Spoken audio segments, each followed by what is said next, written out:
My audience is my brothers. Off of his head and off of her head, but there's more to this. My speech is to inform, but mainly to inform about the French Revolution and the Reign of Terror. It's important to learn these things to prevent history from repeating itself. And I'm a student who loves history. I love the French Revolution. I also pass AP Euro, so that gives me a fair understanding about European history. And in this speech, I will be discussing three things: what led to the French Revolution, what led to the turning point of the Reign of Terror, and all the negative stuff that came out of the Reign of Terror.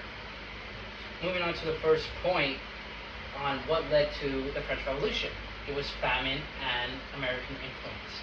French people were suffering with a famine. They couldn't even afford a piece of bread. And according to Youngis and his colleagues, they're saying that France was dealing with social and political problems as well as economic problems. The French people had very little representation. They had the equal amount of votes as the nobility and clergy, even though they made 99% of the country. The clergy and nobility could just vote against them, and the French people would never get what they wanted. This would lead to them revolting and getting angry. But also, American Revolution, it led these people, the French people, saw how these colonies were able to win against their monarchy, so it gave them hope against theirs. According to Scotham and her study, she says how the French people had the right to fight for liberty and freedom just as the Americans did because of representation. And this led to the French people actually gaining a voice, political power, and forming a republic. But this would later on change to the Reign of Terror, and that was mainly done by Robespierre and his Jacobins. Robespierre would lead France into a state of terror called the Reign of Terror, which was ruled by state and, of course, terror. And according to Tin and his colleagues, they said how the Reign of Terror at first was justified because it was in the name of defending France, the new republic, against all its enemies. And the French people were listening to Robespierre because of his confessions. As said by Scotham and her study, the confessions were these things that justified Robespierre's radical beliefs, saying it's all right to do these things because it's in the name of defending France.